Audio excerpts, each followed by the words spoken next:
también se repiten o podrían repetirse de alguna manera en nuestra realidad. ¿Ustedes creen que se puede llegar a jalar desde ahí también, o solamente cuando hablamos de mito y planteándolo en un modelo de ciencia ficción deberíamos o está sucediendo que se está dando con temas más prehispánicos, por lo menos en Centroamérica, en otros países? En Perú creo que no hemos visto mucho de eso todavía, no hemos visto que en ciencia ficción el mito, tanto sea el prehispánico como el que se genera a partir del choque cultural, tenga mucha relevancia, ¿no? Tal vez es algo que va a empezar a suceder, lo hablamos con Miguel Ángel justo antes de la presentación.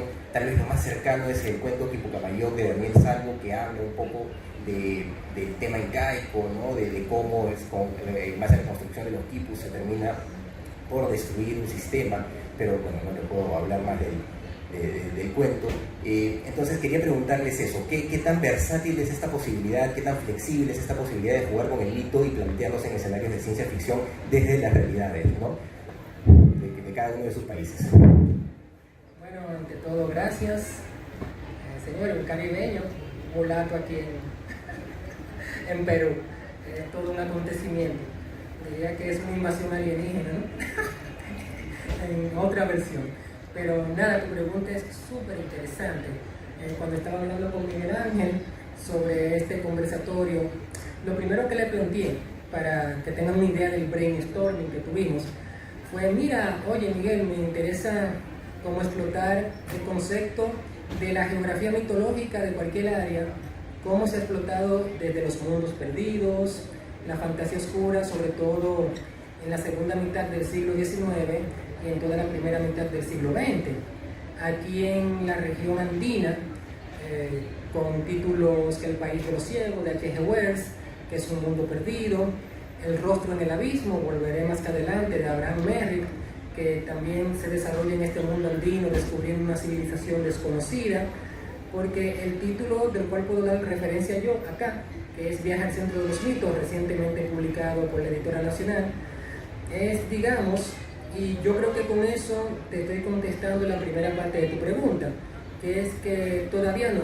En las inquietudes que al menos yo estoy explorando, primero está la mecánica que funcionó, cómo yo puedo, traer, extrapolar eso que explotaron los autores de la literatura pulp, desde la raza futura, de la raza venidera, de Woodward Lipton, ella, Las minas del rey Salomón, de H. Riddle Haggard, Abraham Merrick, también Lovecraft, que en el montículo trabajó el concepto de la tierra hueca y de mundos perdidos, a nuestra tradición taína del Caribe, y como una primera etapa, como algo que yo entendía que se debía solventar, que se debería cumplir con esa cuota antes de quizás pasar a eso que ciertamente tú planteas que es una realidad, que según va avanzando la sociedad, la historia, las dinámicas, las influencias, se van desarrollando otras formas de mitologizar, por decirlo de alguna manera, que no es precisamente donde yo estoy ahora mismo. Yo estoy en esa etapa prehispánica de la mitología taína, lo que heredamos de la mitología africana. República Dominicana es un pueblo totalmente mulato, aunque tenemos una tradición hispánica, pero físicamente somos más mulatos, y esa mitología está ahí. Pero de alguna manera los caribeños nos sentimos muy atados a la tierra, y a pesar de que los taínos físicamente no existen, en el día a día hablamos como si existieran. ¿Sabe? La mitología taína, lo que somos, nunca decimos, cuando un dominicano quizás que en rabia dice, no, porque ellos vinieron y hicieron esto, no se dan cuenta que lo que somos nosotros como dominicanos y caribeños partió a partir de 1492. O sea, no somos taínos. Los taínos desaparecieron, los taínos lo que quedan son porciones en el ADN mitocondrial, sobre todo en Puerto Rico, heredado de la parte materna de lo que fue esa raza, pero en términos prácticos no existen. No es como ustedes que acá en México, en otras partes, que tienen viva a través del elemento físico esa cultura y esos mitos. Entonces, eso quizás es como un incentivo, una necesidad de nosotros evocar. Hay como un mayor romanticismo, porque lo que estamos intentando conectarnos con eso. Y en ese título de Viaje al centro de los mitos, yo lo que tomo el personaje de Fray Ramón Panet, que fue el primero en aprender una lengua nativa. Llegó en el segundo viaje de Cristóbal Colón, 1493, a la isla de Española, Colón le ordenó, le asignó la tarea de compilar los mitos fundacionales taínos, no el ritual de la caoba o los areitos, eso lo hicieron otros cronistas, dígase el padre de las casas. Él fue el que compiló cómo se creó el mar, de dónde salieron las mujeres, y es un personaje fabuloso de la primera colonización en el Caribe, porque también desapareció de manera misteriosa. Él le entregó su informe, él llegó en 1493 y le entregó su informe a Colón en 1498, y la única referencia cierta que tenemos de él es cuando el padre de las casas en 1502 dice: conocí a fulano, no habla muy bien el castellano por ser catalán su origen, pero él fue el que escribió esos mitos, y su relación se titula Relación acerca de las antigüedades de los indios. Tanto el personaje como los mitos que recopiló siempre me han fascinado, y yo lo que hice la mecánica fue, con esa fascinación por la literatura pop y los mundos perdidos y el concepto de la tierra hueca también, para empezar, el título Viaje al centro de los mitos es una referencia al viaje al centro de la tierra de Julio Verne. Dijo que cómo podemos explotar esos tropos de la ciencia ficción de esa primera etapa y lo extrapoló al Caribe. Entonces habían 5 cacicazgos, él recopiló esa data en esos años, en esos 5 cacicazgos, pero resulta que él participó en un ritual de la caoba, que era un polvo alucinógeno que los veíques taínos, la casta sacerdotal, inhalaba para conectarse con sus divinidades, y le dan el acceso a un 6º cacicazgo que está en el centro de la Tierra, que es un espacio-tiempo donde los mitos que él recopiló en la superficie se desarrollan en tiempo real, es como si tú estuvieras jugando un videojuego y de repente tú estás dentro del videojuego. Y esa fue la primera etapa de explotar de esos subgéneros, mundos perdidos, fantasía oscura, porque es muy Abraham Merrick, si bien está la referencia a Julio Verne, pero el que ve ese libro es súper Abraham Merrick y súper Claraston Smith con su Ciclos o Piques de las Continentes, que tuviste que le hicimos un homenaje en ese blog.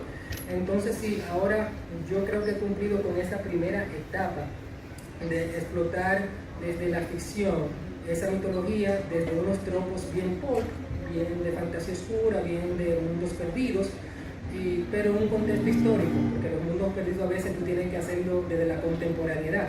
O sea, hay mundos perdidos porque estamos ahora y de repente nos encontramos, wow, yo me fui hacia atrás y integré un mundo perdido en ese tiempo y en esa geografía.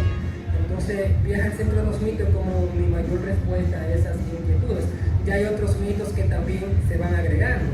Un personaje histórico. Tal vez más, si lo puedes vincular a temas de ciencia ficción, ¿no? Sería interesante porque en el Perú, lo hablábamos también justo antes de la mesa, se han dado adaptaciones de mitos, pero claro, más desde lo fantástico, más desde el terror, ¿no? También de la fantasía oscura, pero muy poco desde la ciencia ficción. ¿Cómo has visto eso en tu escenario?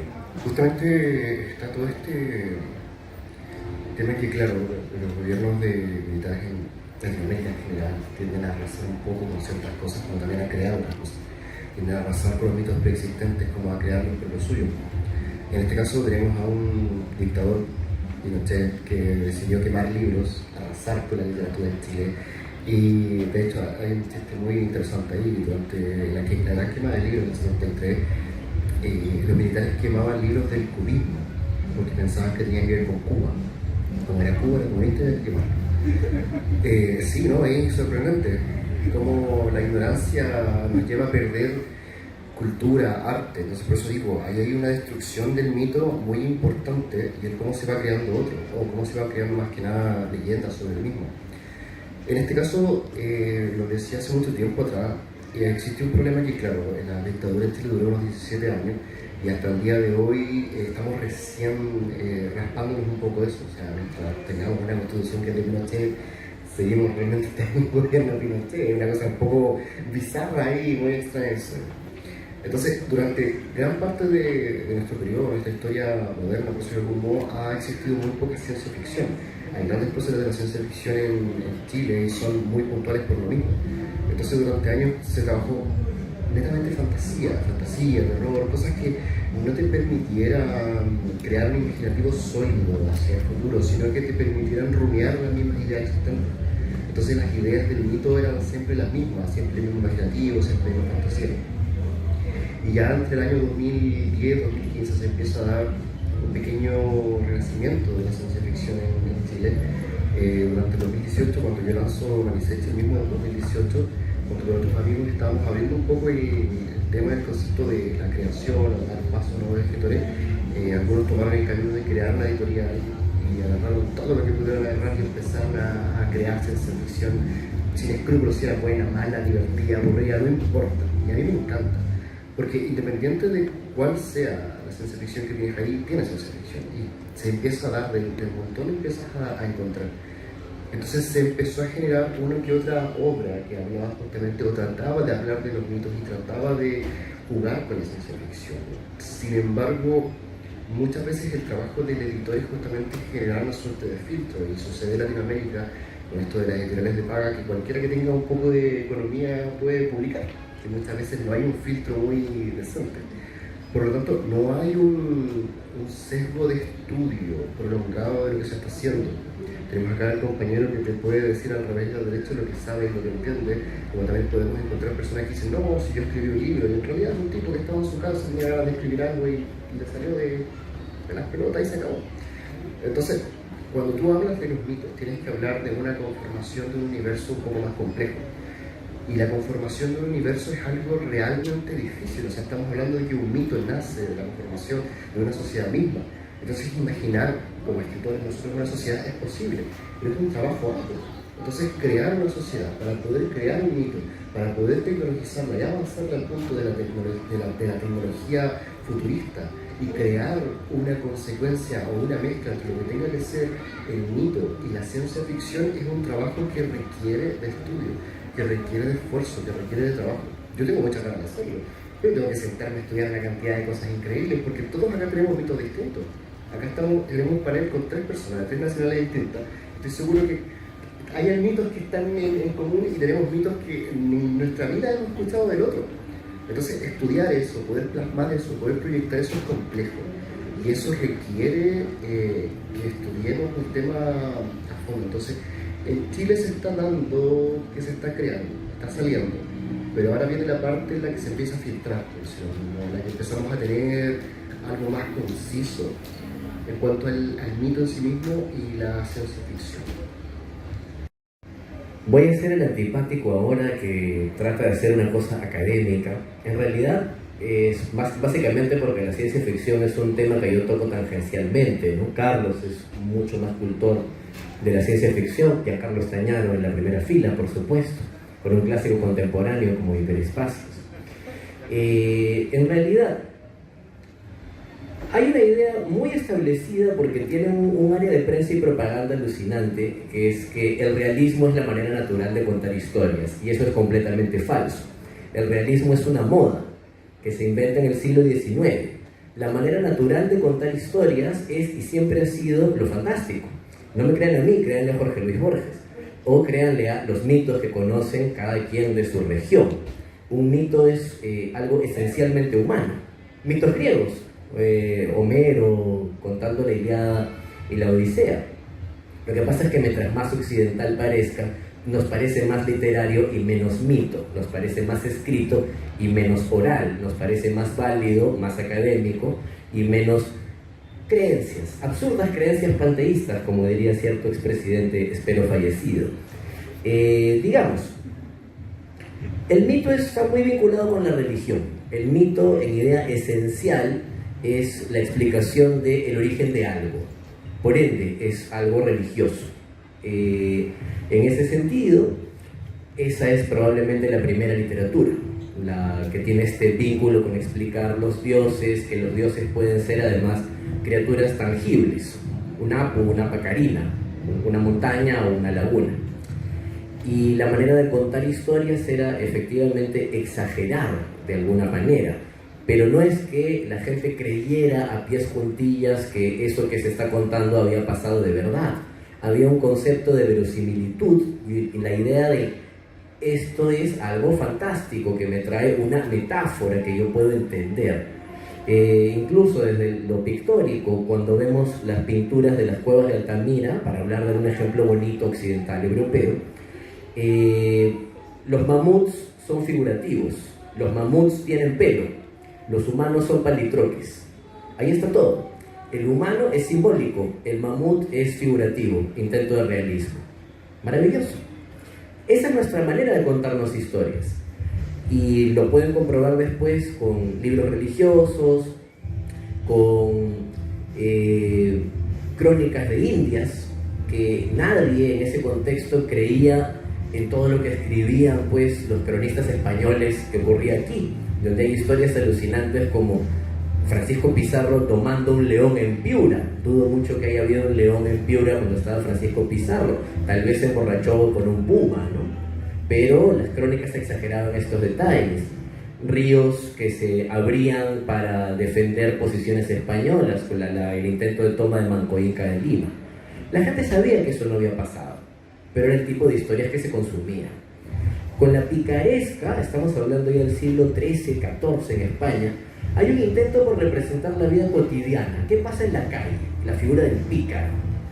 Y esto empieza a crecer mucho más con la vida urbana, la dura vida urbana, y eso de ser marginal inventa pues la literatura francesa realista, la literatura rusa realista psicologista, porque además se publicaban en periódicos, grandes inventos, el Instagram y el TikTok del siglo XIX, la prensa escrita. Las novelas se publicaban por entregas además, entonces era como un serial. Bien, el realismo se impone como una moda porque busca mostrar cómo es la vida en esta gran ciudad y cómo son los nuevos tipos sociales, cómo es la gente que vive aquí, sus miserias, sus grandezas. A partir del siglo XIX, con la literatura realista, es que podemos hablar de literatura fantástica. Antes esa era la literatura y ya.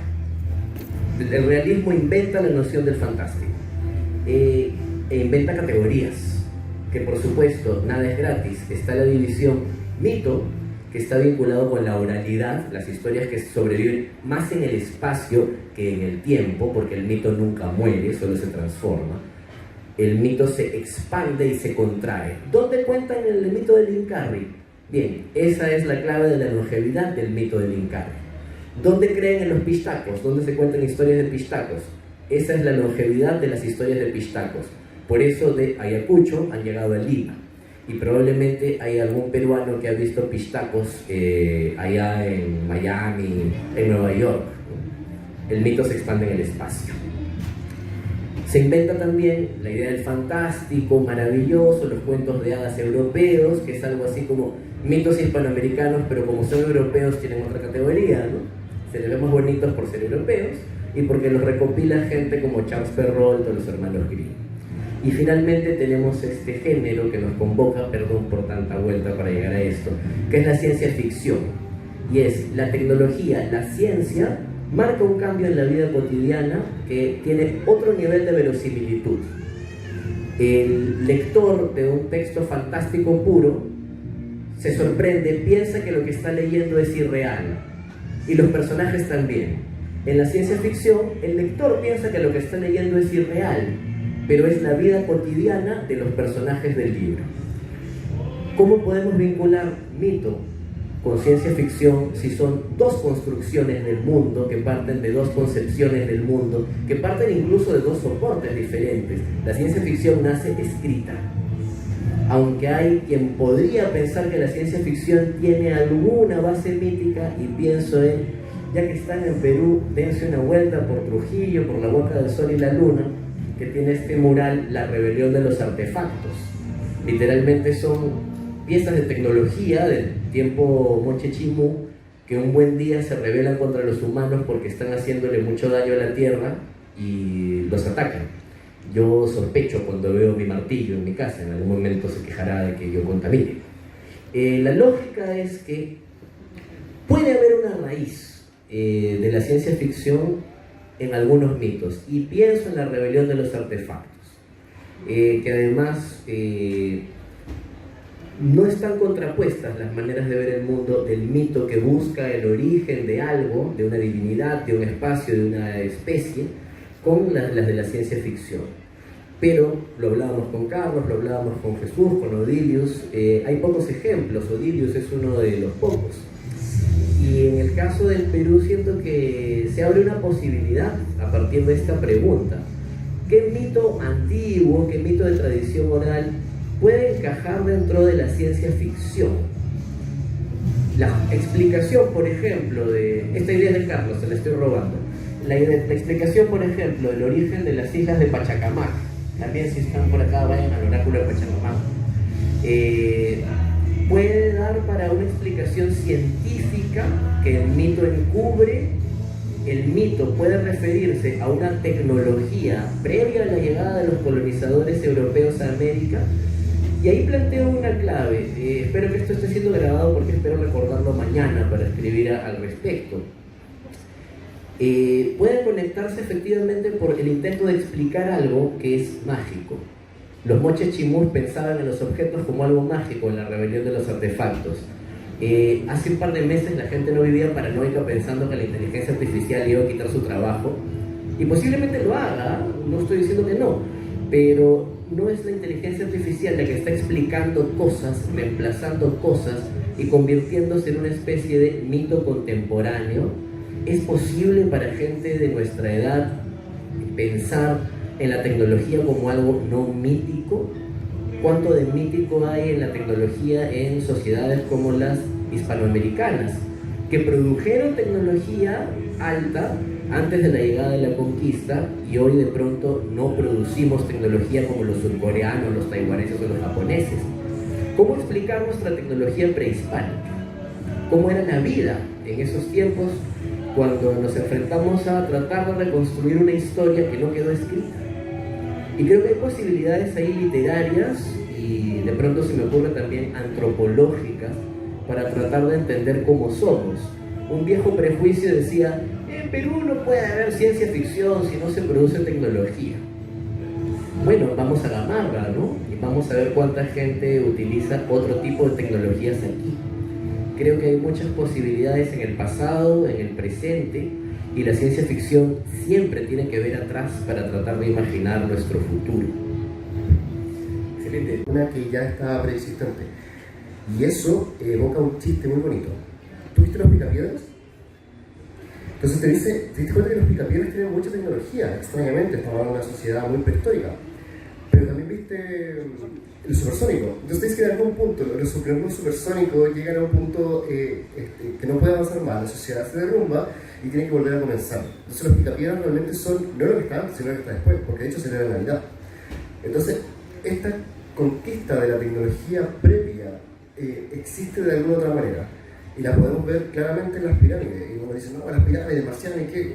Amigo, los latinos tienen un montón de pirámides. Acá en Perú, allá en México están llenos de pirámides. Y son pirámides espectaculares. De hecho, la arquitectura de las pirámides latinoamericanas son mucho más complejas que la egipcia. Y eso lo creó un arquitecto de esa época. Un arquitecto que también en esta época no podría replicar lo mismo, o estaría quizás cuánto tiempo haciéndolo. Entonces, su tecnología tal vez se perdió. Y nosotros tal vez intentamos replicar algo. Entonces tenemos esa tecnología, tenemos ese retrofuturismo actual siempre anclado a nosotros. Y como decimos por ahí, nosotros caminamos sobre hombros de gigantes. Muy posiblemente todo lo que soñemos hoy en adelante va a ser parte del imaginativo que encontramos en algún lugar. Ahí está, siempre estuvo ahí. Y nosotros solamente lo reinventamos. Por eso somos escritores. Imaginamos y reimaginamos cosas. Yo creo que ya.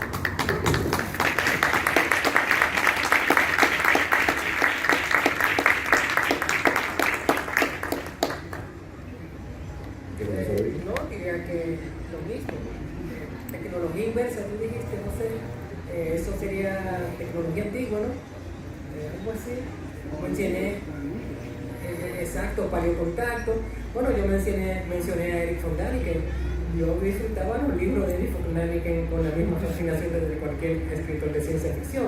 Y El retorno de los brujos de Luis Powers y Jack Bergier, que fue como la piedra angular de esa tendencia del realismo fantástico, como le dicen, fue un libro muy influyente porque desde que te habla desde el esoterismo nazi, pasándote por antiguas tecnologías.